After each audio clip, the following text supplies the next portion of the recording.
الارض في الطبيعه لما بنزل انا كشغل ما بتبقاش مرسومه 90 درجه، لا تمام.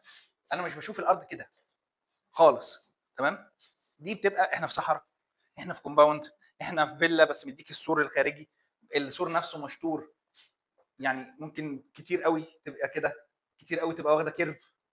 انا مطلوب اعمل جواها عماره 90 درجه مربعه او مستطيله، او ان انا عندي شطره جوه برضو، بس الشطره دي لازم تكون زوايا محترمه. طب افترضوا ان الزوايا مش محترمه، انا معلش هعتبر ان دي اوضه، تمام، واوضه عامله كده، نتيجه ايه؟ نتيجه ان حضرتك كنت بتشرب سجاير وانت ولا بتشرب حشيش والناس شغاله، او واخد اجازه والصناعيه حلوين، تمام، واي حاجه بتتضرب في ايه؟ في المحاره، كله بيتضرب في المحاره معروفه.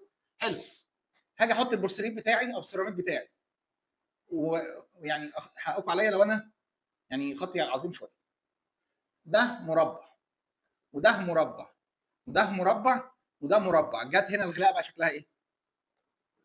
بنسميها سمكه. بمعنى ان هنا مثلا لو دي 40 سم تنزل هنا على 25، تنزل على 30، 35 سم. ايه المنظر ده؟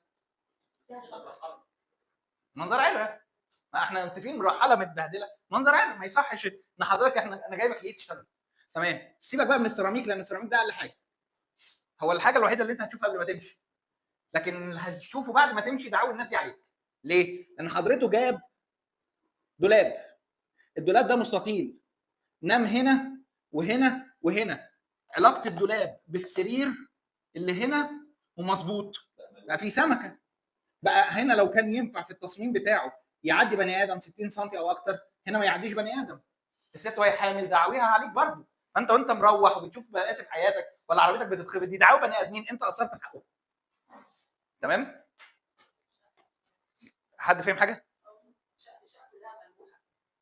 طيب الشقه، حضرتك جيتي في في البانيو بتاع الحمام، حمام اهو، تمام، واتشطر كده. انا كنت حاطط هنا بانيو، على فكره الشطره دي انا مكبرها، لكن هي لو سنتي 2 3 تبقى فضيحه، تبقى فضيحه. انتوا انا بس مكبرها عشان تحسوا